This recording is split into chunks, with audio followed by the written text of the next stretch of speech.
Bienvenue dans cette toute nouvelle vidéo analyse de coach où on va ensemble analyser un profil de l'une d'entre vous qui m'a envoyé via un questionnaire vraiment toutes les infos de ses objectifs, de ce qu'elle met en place et qui ne fonctionne pas jusqu'à présent. Et on va essayer de voir où est-ce qu'on peut améliorer certaines choses au niveau de l'alimentation, de l'entraînement pour qu'elle puisse réussir à atteindre ses objectifs. Voilà, c'est vraiment le but de ces analyses de coach. C'est un format de vidéo que vous aimez beaucoup et aujourd'hui on va analyser le profil de Marie, 43 ans. Tout d'abord, encore nouveau décor, mais finalement la dernière analyse vous avez eu en fond comme décor la chambre de Noah. Et bien là ça y est, on a descendu les ordinateurs dans notre bureau. On a tout peint là, c'est un petit beige lin que j'aime beaucoup. Alors là ça fait un peu vide, mais je vais essayer de mettre un peu de déco au fur et à mesure. Mais là on est vraiment encore pas mal dans les travaux de la maison, donc c'est pour ça. C'est amené à changer, mais là déjà les ordinateurs ils sont au bon endroit. Je suis contente parce que j'ai une baie vitrée juste en face. Ça fait du bien au moral quand on travaille sur les coachings, sur les montages vidéo et tout ça. Donc voilà, je me suis fait un petit jus de citron et on va commencer tout de suite. On se met sur le profil de Marie. Je vais vous mettre en écran partagé le fichier de son profil et c'est parti, on commence l'analyse. Donc Marie a 43 ans, elle mesure 1m58 et pèse actuellement 100 kg. Elle est maman au foyer et au niveau des photos, malheureusement, elle ne m'en a pas envoyé. C'est dommage, après on respecte à 100%, hein, mais c'est dommage parce que avec les photos, on peut garder l'anonymat en floutant le visage ou en coupant la tête au niveau du recadrage, pas en vrai. C'est intéressant parce que le poids et la taille, c'est souvent pas représentatif de la silhouette, donc c'est toujours très intéressant de voir la silhouette. Ça nous permet d'avoir ça me permet, vu que c'est moi qui analyse, ça me permet d'avoir un visu direct de la composition corporelle, à peu près hein, bien sûr, avec une photo de face et de profil. Donc bon, là on n'en a pas, c'est pas grave, mais pour les prochaines c'est quand même beaucoup mieux pour une analyse au top. On passe au niveau des objectifs. Alors les objectifs de Marie sont perdre du gras pour retrouver un poids de forme sans forcément être mince, me muscler et me sentir en meilleure santé. Ces trois objectifs, ils ont un peu les mêmes points communs. Enfin, ils sont ok, hein, ils sont bien, mais ils sont flous. C'est-à-dire que comment être sûr que ça y est, on se sent en meilleure santé, vous voyez, parce qu'il faut se fixer des objectifs, mais le but c'est de les atteindre. Et comment est-ce qu'on peut évaluer qu'on atteint l'objectif me muscler? Pour moi, il manque un peu de précision dans les objectifs pour que ce soit justement mesurable et qu'on puisse se dire on avance vers l'objectif, on l'a atteint, voilà, savoir où on en est par rapport à ça. Ça c'est très important si on veut garder un peu la motivation d'être sur le chemin de l'atteinte de nos objectifs avec le sport, avec l'alimentation. C'est important de savoir pourquoi on fait les choses et de nous voir nous rapprocher de nos objectifs. Donc là par exemple, me sentir en meilleure santé, c'est un peu flou comment le quantifier. Vous voyez, à partir de quand est-ce qu'on va se dire ah je me sens en meilleure santé? Alors que on peut supposer, bon c'est vraiment des suppositions, hein. Marie, si tu vois la vidéo, n'hésite pas à me reprendre en commentaire bien sûr, mais on peut supposer que pour 1m58, 100 kg, il peut y avoir, souvent j'ai des filles en tout cas qui ont un peu ce ratio taille-poids, qui ont des douleurs au niveau des genoux et du dos du fait du surpoids. Ça aurait pu être ne plus avoir mal aux genoux quand je monte des escaliers. Vous voyez, ça c'est des petits objectifs, donc on peut en mettre plusieurs, hein, mais c'est des objectifs qui vont être quantifiables. Est-ce que j'ai encore mal aux genoux quand je monte les escaliers? Par exemple, j'ai une coachée, c'était le cas, elle arrivait vraiment avec beaucoup de peine à monter les escaliers et à les descendre, et bien avec le coaching, avec l'entraînement, petit à petit, et la perte de poids qui s'est fait aussi dans le même temps, elle arrivait à monter et descendre les escaliers sans plus aucune douleur, vous voyez, donc ça c'est quelque chose de plus mesurable. Voilà, petit aparté par rapport au fait de bien préciser ses objectifs, je pense que c'est très important. Maintenant, nous allons voir la stratégie actuelle de Marie pour réussir à atteindre ses objectifs. Donc déjà au niveau de l'alimentation, ce qu'elle nous dit, c'est que premièrement, elle essaye de manger de tout. Et deuxièmement, elle essaye d'augmenter ses apports en protéines, mais elle dit c'est compliqué. Alors revenons sur j'essaye de manger de tout. Ça pour moi, ça veut pas dire grand chose parce que, enfin c'est ce qu'on me disait quand j'étais petite d'ailleurs, il faut manger tout, sous-entendu, il faut manger des légumes, des fruits, de la viande, voilà, un peu de tout. Mais c'est trop flou quand on a ces objectifs là de perdre du gras, de se muscler et tout ça. Manger de tout, on ne sait pas trop ce que ça veut dire et même ça peut être interprété de diverses façons en fonction des personnes. À la place, moi je recommande de manger en fonction de ses besoins, de manger équilibré au niveau de ses macronutriments.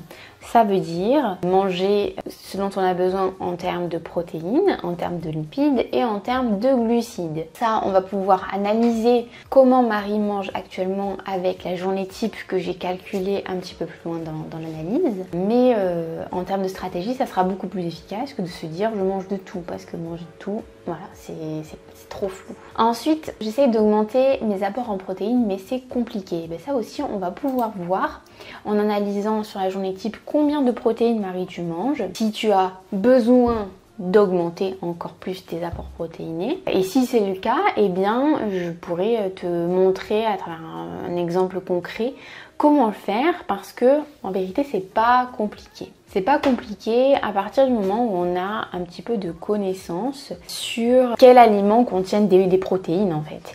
En fonction de ça, on va pouvoir les intégrer dans notre journée et je vous donnerai des petits tips aussi, de petites choses qui aident à manger suffisamment de protéines. Parce que par exemple, si vous êtes dans la team, et la team est assez grosse, dans la team où vous faites que 2 repas par jour, par exemple le midi, le soir, et vous faites pas de petit-déj, pas de goûter, eh bien ça va être très dur en 2 repas de manger suffisamment de protéines sur la journée. Suffisamment de protéines en fonction de soi. Et je vous dirai à peu près comment calculer combien de protéines on doit manger en fonction de soi un petit peu plus tard aussi. Donc voilà au niveau de sa stratégie en termes d'alimentation. Et ben on va avoir tout de suite la répartition au niveau des macros. Tiens. J'en profite si jamais vous souhaitez débuter un coaching personnalisé pour atteindre vos objectifs avec moi. Je vais vous mettre le lien en description de la page de mon site de mes coachings où vous aurez un petit peu toutes les informations sur comment ça fonctionne un coaching personnalisé avec suivi avec moi. À savoir qu'il y a un nombre de places limitées parce que étant donné que chaque coaching est personnalisé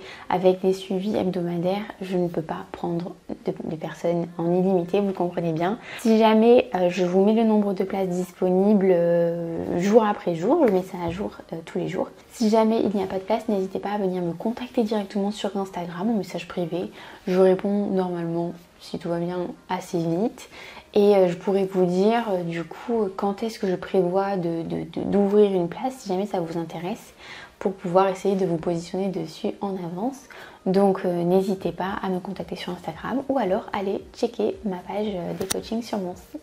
Alors Marie, je suis partie de ta journée type, à savoir qu'elle n'était pas très précise à certains endroits. Donc j'ai fait des suppositions pour pouvoir aller jusqu'au bout de ma simulation et de mon calcul. On a suffisamment de quantité sur la journée pour essayer de faire une petite estimation et en tirer des conclusions, même si on n'est pas au gramme près, hein, bien sûr. Donc déjà Marie, tu fais 4 repas par jour, petit-déj, déjeuner, snack, dîner. Toi t'es pas dans la team des 2 repas, ni des 3, et moi à mon sens, en tout cas quand on a un objectif de perte de poids, de prise de muscle, même de manger plus sainement, répartir sa journée en 4 repas, c'est le best du best, c'est le mieux. Vraiment, que ce soit au niveau comme je vous disais, manger suffisamment de protéines, manger suffisamment de lipides, et aussi au niveau de la gestion de l'énergie sur la journée, la gestion de la faim, même au niveau de la digestion. Moi c'est vraiment ce que je recommande absolument. Après je sais qu'il y a beaucoup de personnes qui, par exemple j'ai fait un repas de famille il n'y a pas longtemps, on a fait un petit tour de table et avec elle on était les seuls à manger le matin, alors qu'il y avait vraiment tout âge, hein. Il y avait ma mère, il y avait des cousins qui sont un peu plus jeunes. Enfin, vraiment voilà, il y avait tout âge. Il y a des personnes qui m'ont dit mais moi j'ai jamais mangé de petit déjeuner depuis que je suis tout petit, c'est pas dans mes habitudes, j'ai pas envie, j'en ai pas besoin en fait. Et j'aurais pas faim, j'ai pas envie de me forcer à manger. En fait, ce qu'il faut savoir, c'est que ces habitudes de manger ou de pas manger le matin, c'est quelque chose qui se perd, qui se prend. Moi, quand je fais des coachings et que je m'aperçois que y a des filles qui ont tout le temps faim, qui font souvent des craquages, la première chose que je fais, c'est que je répartis 4 repas sur la journée. Souvent elles sont là, elles me disent ah mais non, moi j'aime pas manger le matin, fais-moi juste un petit truc ou quelque chose parce que moi je suis écœurée, je vais avoir envie de vomir. Enfin vraiment c'est assez fort quoi, le ressenti est assez mauvais par rapport au petit-déj. Et ce qui se passe tout le temps, je vous assure, même ceux qui militent contre le petit-déj, c'est que ils commencent, alors peut-être les premiers jours ils se forcent un petit peu et ensuite ils s'habituent et la faim se régule surtout et ils se disent mais waouh en fait ça me va trop bien et puis maintenant j'aime bien, ça me fait mon petit moment du matin où on n'est pas obligé de se faire de la grande cuisine le matin, on peut se faire par exemple Marie elle mange du fromage blanc, une pomme, du peanut butter, du granola, donc j'imagine qu'elle se met tout dans un bol et puis elle mange ça comme ça, ça dure allez 10-15 minutes maximum, donc c'est pas quelque chose qui prend du temps. Et donc je vous disais les filles qui sont contre les petits déj, après elles deviennent pro petit déj. Donc pour vous dire que si vous êtes aussi dans ce cas là, c'est pas que vous pourrez jamais manger le petit déj, c'est juste que vous n'avez pas l'habitude et que ça se prend tout simplement. Donc voilà, par rapport au petit déj, et c'est pareil pour les goûters d'ailleurs. Ensuite le midi, Marie se fait les crudités avec, alors elle me dit qu'elle se fait parfois 2 œufs, parfois une portion de poulet, parfois du jambon. Si vous suivez mes vidéos, vous savez que moi j'aime varier, j'aime tester des nouvelles recettes, j'aime suivre un peu ce qui me fait envie au quotidien pour manger de manière plaisante, même qu'on soit en sèche, prise de masse, qu'on soit en maintenance, peu importe, moi j'aime varier et j'aime me faire plaisir surtout. Donc en soi, intervertir les sources de protéines, c'est une très bonne idée d'ailleurs. Moi c'est ce que je fais aussi régulièrement, mais à la condition que ces équivalences de sources de protéines, elles soient équivalentes, tout simplement. Il faut que ce soit équivalent et là, par exemple, pour vous montrer, j'ai comptabilisé pour la journée 2 œufs, comme si Marie se mangeait 2 œufs le midi. Sauf que on voit que 2 œufs est égal à 15 g de protéines et 12 g de lipides environ, alors que 100 g de poulet est égal à 25 g de protéines et 1 g de lipides. Donc on voit qu'en termes de macros, ce n'est pas du tout équivalent. Pour que ce soit un peu plus équivalent, qu'est-ce qu'il aurait fallu faire? Parce que c'est possible, hein, je vous ai dit, moi c'est ce que je fais. Qu'est-ce qu'il aurait fallu que Marie fasse pour pouvoir intervertir ses sources de protéines? Ça aurait été d'augmenter et de manger 3 œufs. C'est égal à 22-23 g de protéines et par contre 18 g de lipides. Donc admettons, Marie se fait 3 œufs, elle a à peu près son quota de protéines, on a quelques grammes près, franchement c'est négligeable. Par contre, il y a 18 g de lipides en plus que si elle se faisait une portion de poulet. Donc là, comment faire? Tout simplement, c'est de venir enlever des lipides ailleurs, soit sur le repas, soit sur la journée. C'est pas un problème de venir enlever les lipides, je sais pas, par exemple le soir, le matin ou quoi. Mais c'est comme ça qu'on fait une équivalence. C'est comme ça. Les œufs contiennent beaucoup de lipides, alors que le poulet, qui est une viande maigre, n'en contient pas. Donc il faut faire des ajustements et en faisant ces ajustements, ça aurait pu marcher. Mais comme tu le fais actuellement, d'intervertir soit 2 œufs, soit 100 g de poulet, donc faire des équivalences, oui, mais qu'elles soient vraiment équivalentes et ça il faut s'en assurer. Une fois que tu les connais, t'as pas besoin de recalculer tout ça, ça devient vraiment automatique quelque part. Moi c'est le cas aujourd'hui et c'est le cas aussi des filles que j'ai en coaching. Elles commencent avec un petit tableau que je leur fournis pendant le coaching et puis ensuite au quotidien elles savent très bien que ça égale ça. Vous voyez, c'est vraiment très très simple. Le riz, il ne m'a pas précisé la quantité de riz, donc je suis partie sur 50 g qui est une bonne moyenne, cru, hein, toujours peser le riz ou les pâtes crues. Parce que cuit, ici, il y a trop de variations de poids si on les cuit beaucoup ou pas assez. Et donc là aussi, tu m'as dit, soit tu manges du riz, soit tu manges du pain. Donc il faut aussi s'assurer que ce soit équivalent. Parce que 50 g de riz cru n'est pas égal à 50 g de pain. Il faut faire une petite multiplication. Je vais aller chercher le petit nounou qui se réveille. fais un gros dodo. Fais un gros dodo mon petit chat. Et le soir, tu ne manges pas de féculents, tu manges seulement une source de protéines et des crudités avec de la vinaigrette. Donc voilà ce que ça donne. Maintenant, on va analyser les macros parce que ça c'est très important. Donc au niveau des protéines, on voit que tu consommes actuellement 74,8 grammes de protéines. De manière générale, on recommande de consommer autour des 1,6 à 2 grammes de protéines par kilo de poids de corps. Que ce soit pour pratiquer une activité physique, mais aussi dans le cadre d'une volonté de perdre du gras. Si on se base sur le poids de corps actuel de Marie qui est de 100 kg, et que du coup on fait la petite multiplication, la fourchette de recommandation de protéines par jour serait beaucoup trop élevée, que ce soit pour les protéines ou pour les lipides. Ça rendrait même impossible le fait d'être en déficit calorique tellement en fait les apports seraient importants. Donc en réalité, par rapport à ces recommandations, il y a deux exceptions. C'est quand on a un poids de corps qui est plutôt haut, ou alors à l'inverse aussi, des poids de corps qui sont très faibles.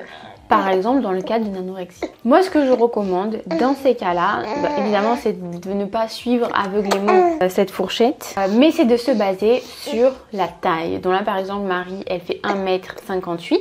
Donc ce qu'on va faire pour calculer un petit peu ses besoins, c'est de se baser sur 58 kg. Ça ne veut pas dire qu'il faut qu'elle atteigne le poids de 58 kg, mais ça va nous servir simplement de repère à une fourchette de protéines à atteindre et de lipides à atteindre qui soient cohérentes en fonction de sa taille. Donc si on fait ça, ça donne une fourchette entre 92 grammes et 116 grammes de protéines par jour à atteindre.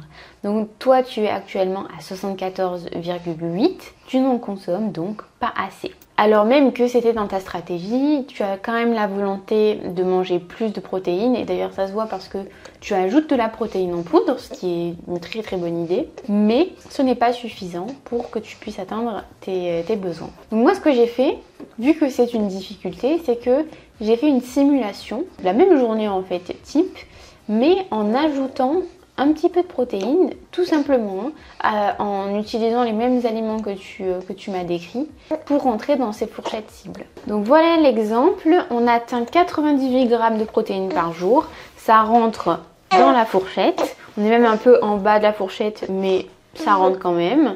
Et comment j'ai fait? Eh bien j'ai doublé le fromage blanc le matin, j'ai mis les 3 œufs le midi, que tu pourras intervertir avec 100 g de poulet en ajoutant des lipides à côté pour que ce soit bien l'équivalent. J'ai conservé les 20 g de protéines en poudre et je t'ai rajouté 100 g de fromage blanc en dessert le soir. Voilà, bon après ce n'est qu'un exemple, mais voilà comment simplement atteindre ces quotas de protéines par jour. Comme je vous disais, du coup, si on fait un peu le résumé, manger suffisamment de protéines, ça passe par faire 4 repas par jour pour bien répartir ces protéines sur la journée. Ensuite, intégrer des protéines en poudre comme le fait Marie, ça c'est très utile pour venir combler ses besoins sans rajouter des œufs qui contiennent beaucoup de lipides, sans manger plus de viande si vous ne voulez pas manger plus de viande, ni de produits laitiers par exemple. Ça aide bien. Ensuite, il faut bien regarder les équivalences alimentaires parce que toutes les sources de protéines ne se valent pas. Puis voir aussi que c'est pas compliqué d'en rajouter des protéines, il faut juste essayer d'anticiper sur ces repas et de manger une source de protéines sur chaque repas aussi, ça aide beaucoup. Maintenant, regardons au niveau de tes lipides. Tu es à 41,9 g de lipides et dans les recommandations, il faudrait se situer entre 0,8 à 1 g de lipides par kilo de poids de corps. Comme pour les protéines, on ne va pas se baser sur le poids de corps de 100 kg, mais sur la taille en prenant 58 et en se basant sur 58 kg. Donc tu es encore une fois en dessous des fourchettes de recommandation, donc tu ne consommes pas assez de lipides et en plus de ça on sait que les lipides ont vraiment un rôle majeur sur le métabolisme et donc la perte de gras. Si tu n'en manges pas assez, eh bien il va y avoir et il y en a des répercussions sur ton métabolisme qui va venir un peu comme saboter tes efforts que tu mets en place parce que tu es quand même en restriction assez importante, hein. On a 1200 calories, c'est un chiffre assez bas. Alors ça veut pas dire que quand on veut perdre du gras, on va jamais descendre à 1200 calories. Je vous avais fait une vidéo où je vous explique d'ailleurs ce qui est un peu primordial dans toute perte de gras. Et on peut au cours d'une sèche descendre à 1200 calories avec des bons macros bien sûr, donc avec des bons quotas de protéines et de lipides, et la baisse se fera essentiellement via les glucides. Mais c'est pas un nombre de calories qui est tenable dans le temps, il faut que ce soit temporaire et ensuite on réaugmente. Il y a toute une stratégie qui peut être mise en place où on peut descendre à des chiffres aussi bas que celui-là temporairement. Mais là, dans une diète un peu de tous les jours, avec les macros principaux, la protéine, lipides qui sont insuffisants, ça montre que tu ne manges pas assez selon tes besoins pour bien faire fonctionner ton corps et donc réussir à atteindre tes objectifs. Alors même que les efforts entrepris sont importants. C'est en ça que je dis que c'est dommage, ça vient un peu comme gâcher les efforts que tu mets en place tous les jours. Pour les glucides, tu es à 137,6 g de glucides.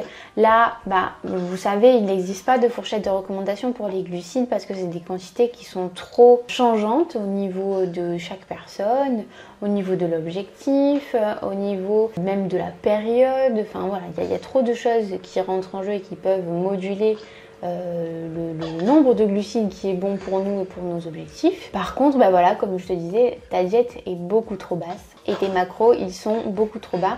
Ce qui empêche en fait ton corps de bien fonctionner, ton métabolisme de bien fonctionner également. Et ça mériterait d'être vraiment amélioré en augmentant les protéines et les lipides pour te situer dans la bonne fourchette de recommandation en fonction de tes besoins pour refaire fonctionner ton corps et que ton corps aussi il soit en meilleure santé, parce que manger suffisamment de lipides permet de faire fonctionner aussi tout ce qui est système hormonal et tout ça, donc ça c'est très important. Et puis une fois que tu t'es occupé de rehausser les protéines et les lipides, là il faut voir s'il faut augmenter ou pas les glucides. Ce sera à toi de le voir en fonction de l'évolution de ton poids, etc., voir si il faut faire une reverse diète avant de repartir en déficit. Enfin voilà, ça sera à ajuster vraiment en fonction de toi et de ton évolution. Maintenant, je voulais aussi faire un petit point parce que là tu ne le précises pas encore, mais un peu plus loin dans ton profil, tu abordes le sujet des TCA dont tu souffres sans me préciser exactement de quel type de TCA tu souffres, mais encore une fois je fais des suppositions. J'imagine que tu souffres de TCA qui ont comme répercussion de faire des craquages importants et assez réguliers. Je me dis que tu as une relation un peu compliquée avec l'alimentation et je voulais faire un petit point parce que j'ai pas mal de filles en coaching qui souffrent d'hyperphagie, de boulimie et d'anorexie aussi d'ailleurs, mais par exemple, la journée que tu m'as décrite, c'est ta journée type et dans la semaine, tu fais 2-3 craquages alimentaires. On fait la moyenne de tout ça sur la semaine et on peut s'apercevoir qu'en réalité, sur la semaine, tu n'es pas en déficit calorique et que tu es peut-être même en surplus calorique. Ça, c'est quelque chose qu'on s'est déjà aperçu avec les filles que je suis, c'est qu'elles se restreignent beaucoup sur leurs jours où il n'y a pas de craquage, et les jours de craquage, là c'est voilà, ça y va beaucoup. Et quand on regarde un peu la moyenne sur la semaine, et ben on s'aperçoit que le poids ne bouge pas, voire même augmente. Pourquoi? Parce que la moyenne en fait elle montre qu'on est en surplus calorique par rapport à ses besoins. Donc ça c'est quelque chose qu'il faut regarder quand on souffre de TCA. Là Marie, moi je peux pas t'aiguiller plus parce qu'il me manque des informations, mais voilà, tu sais que il faut les prendre en compte, ces craquages. Et d'ailleurs, la solution, quelque part, bon, je détaillerai peut-être un peu plus loin parce que tu me poses une question en ce sens. La solution, c'est premièrement, avant de vouloir peut-être pousser le déficit, essayer de perdre du gras et tout ça, c'est de régler ce problème de craquage s'il y en a, pour ne plus en faire, pour pouvoir avoir sur la semaine par exemple, une diète stable où tu manges tous les jours la même chose. Et si on se fixe l'objectif principal de ne plus faire de craquage et d'avoir un meilleur rapport à l'alimentation, la première des choses, c'est pas de vouloir baisser encore plus, c'est d'augmenter la diète jusqu'à, progressivement bien sûr, ça se fait toujours progressivement, jusqu'à ne plus ressentir la faim et ne plus faire de craquage alimentaire. Et quand tu auras atteint cette étape, si bien sûr tu es concerné, à ce moment-là, on pourra regarder pour passer aux objectifs suivants. Mais tant qu'il y a des craquages comme ça vient malheureusement interférer tout ce qu'on peut faire, toute stratégie. Et souvent en plus ça nous amène à mettre en place des stratégies encore plus excessives, où on veut encore plus se restreindre sur les jours où on arrive à ne pas craquer. Mais c'est un cercle vicieux parce qu'on se restreint encore plus et on accumule de la faim, de la frustration, et puis ensuite on craque encore plus. Enfin voilà, et ça finit jamais. Alors dans le cadre de TCA, bien sûr qu'on rencontre ça, mais aussi je voulais dire que parfois on n'a pas forcément des TCA, mais c'est juste qu'on n'a pas un mode d'alimentation qui est adapté à nous, à nos besoins. Si je prends mon exemple à moi, il m'est arrivé de faire beaucoup de craquage à une période, et c'est pas parce que je suis tombée dans les TCA, mais c'est parce que je mangeais très peu à côté, je me restreignais, j'avais une alimentation qui me plaisait pas, je cuisinais pas beaucoup d'ailleurs, et du coup j'en venais vraiment à fantasmer sur des aliments, et quand je mangeais du coup un truc qui sort de ma diète, c'est comme si je voulais en profiter et je faisais un craquage de fou et je m'en voulais après. Donc c'était un peu ce même cercle vicieux sans forcément qualifier ça de TCA. Donc ça aussi c'est possible, et la solution ça a été tout simplement de revoir ma diète au quotidien pour qu'elle me corresponde et régler surtout la gestion de la faim. Mais aussi repérer les aliments sur lesquels on va se jeter lors des craquages, parce que j'ai fait l'expérience avec les filles en coaching où par exemple c'était le Nutella, c'était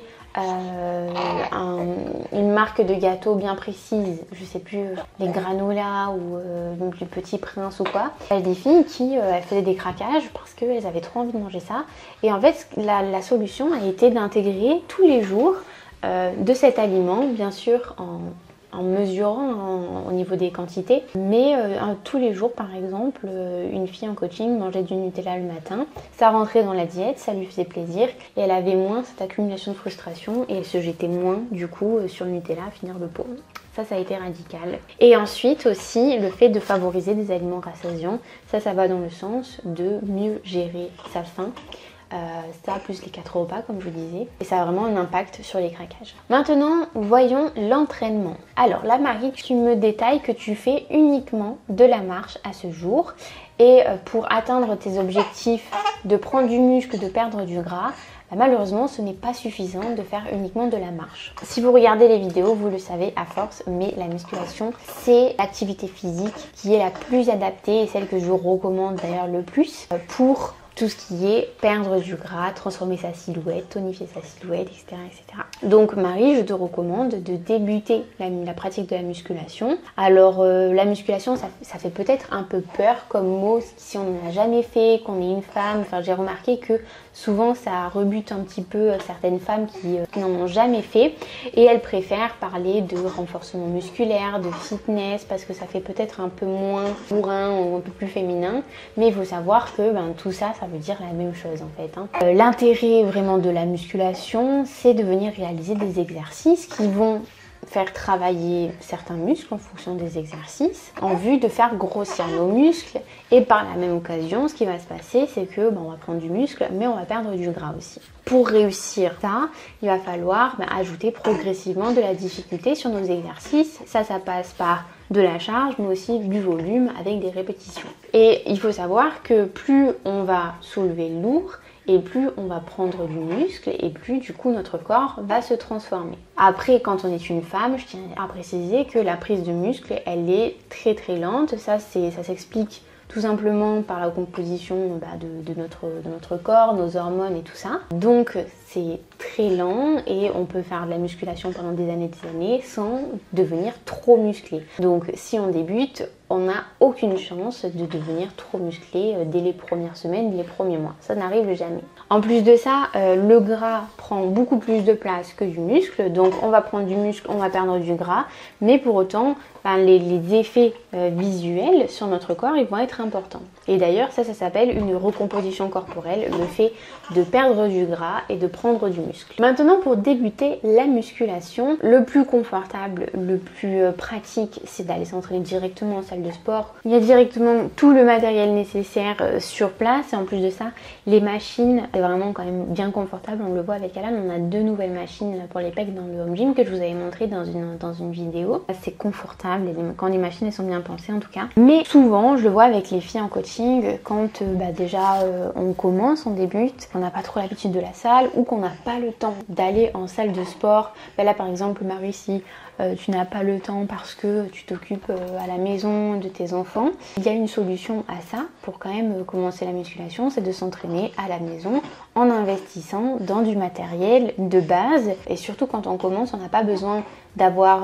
énormément de matériel à la maison. Il suffit d'avoir une paire d'haltères réglables, des poids, un banc et encore il y a des filles qui font sans banc pour commencer, donc c'est tout à fait faisable et réaliste. Donc tu pourrais très bien commencer à la maison. Et d'ailleurs il y a des filles qui aiment tellement s'entraîner à la maison que je suis en coaching et elles restent simplement à leur maison, elles se font un petit setup sans forcément avoir un home gym comme j'ai, mais elles investissent au fur et à mesure de plus en plus de poids, une barre, enfin voilà, il y a plein de petites choses à faire en tout cas qui permettent de progresser, d'atteindre ses objectifs à la maison. Donc moi je te recommanderais de débuter tranquillement par 3 séances par semaine, déjà en te fixant l'objectif de bien maîtriser les exécutions des exercices si tu n'y es pas du tout habitué, et ensuite d'augmenter les charges petit à petit là-dessus.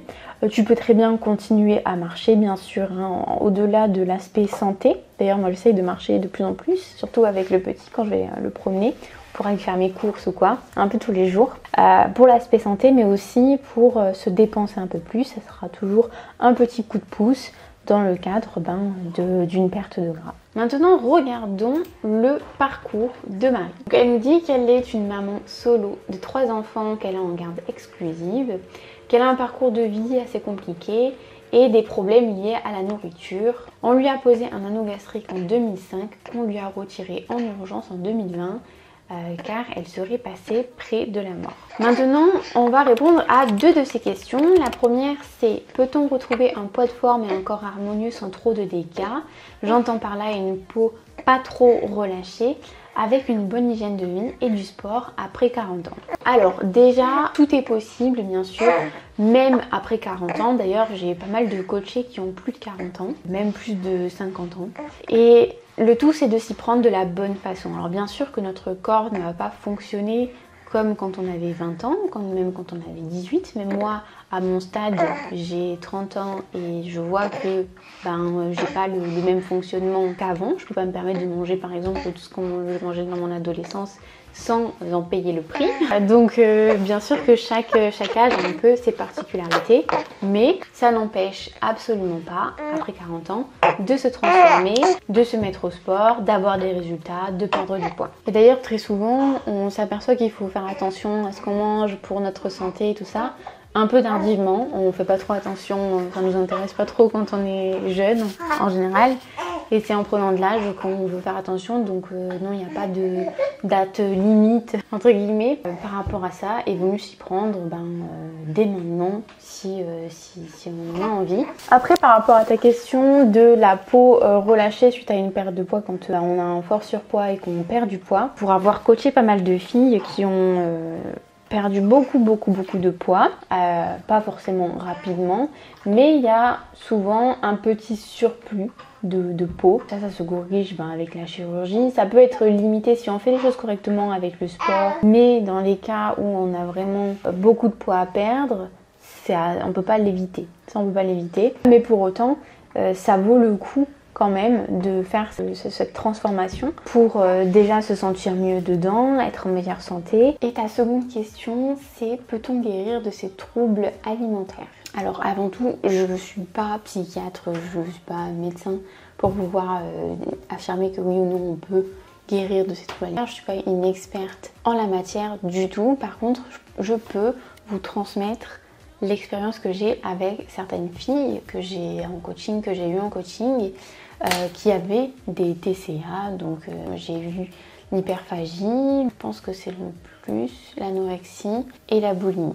Après, comme je vous disais, il faut essayer de faire la distinction entre est-ce que c'est vraiment des TCA. Donc pour ça, ça nécessite d'être diagnostiqué. Si vous n'êtes pas diagnostiqué, je vous invite à faire les démarches pour l'être, pour être sûr que ce soit des TCA et pas juste une mauvaise alimentation en fait. Comme je vous disais, une hyper-restriction qui amène à faire des craquages et après on se dit ah je souffre d'hyperphagie parce que quand je fais des craquages, je mange beaucoup. Mais c'est pas vraiment un trouble du comportement alimentaire. Donc voilà, ça c'est important de bien l'identifier, de bien distinguer ça. Maintenant, voilà, pour vous parler moi de ce que j'ai pu observer chez les filles que j'ai suivies, c'est que le fait de suivre à travers le coaching une diète, c'est-à-dire d'avoir des macros cibles à atteindre et ensuite d'utiliser le mode de suivi de diète qu'on veut. Ça aide les personnes qui souffrent de TCA à la base, alors même qu'on entend souvent que le fait de peser ses aliments, le fait de faire attention à ce qu'on mange, ça peut amener à des TCA.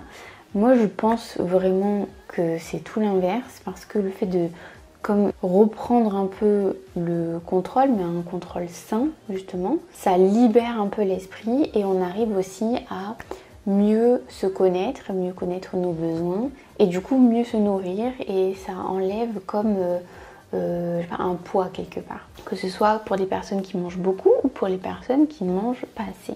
Parce que très souvent, quand on veut perdre du poids et qu'on ne s'y connaît pas trop, on a tendance à se sous-alimenter. Et quand on prend conscience que pour perdre du poids, il faut faire fonctionner son corps comme il faut et donc qu'il y a des quantités minimales à manger, et bien ça nous éduque entre guillemets au niveau alimentation et ça aide beaucoup. Le sport aide beaucoup aussi à ce niveau-là et en plus de ça, ça a des effets. Le sport, c'est la libération d'hormones qui est très très bien pour le mindset, le mental et tout ça. Donc ça couplé à un suivi psy, moi j'ai vu des filles sortir complètement des TCA, avoir leurs règles pour la première fois de leur vie alors qu'elles avaient plus de 30 ans à cause de l'anorexie. Donc voilà, tout ça peut fonctionner. Après voilà, faut être bien disposé à mettre les choses en place. Je pense qu'il faut avoir fait une partie du chemin aussi un peu seul et être prêt aussi à mettre des choses en place. Voilà moi ce que je peux dire par rapport à l'expérience que j'en ai. C'est possible, en tout cas je l'ai vu, mais je pense que c'est pas simple non plus. Il faut s'y prendre de la bonne façon, mais c'est possible et je trouve que c'est cool parce qu'il y a quand même de l'espoir par rapport à ça. J'espère que cette analyse du profil de Marie vous a plu et que si vous avez un profil un peu similaire, que ça a pu vous donner des pistes à suivre pour atteindre vous aussi vos objectifs. C'est tout ce que je vous souhaite. Moi je vous donne rendez-vous la semaine prochaine pour un nouveau vlog où je vais vous dire un petit peu où j'en suis dans ma transformation postpartum. Et d'ici là, portez-vous bien. Salut.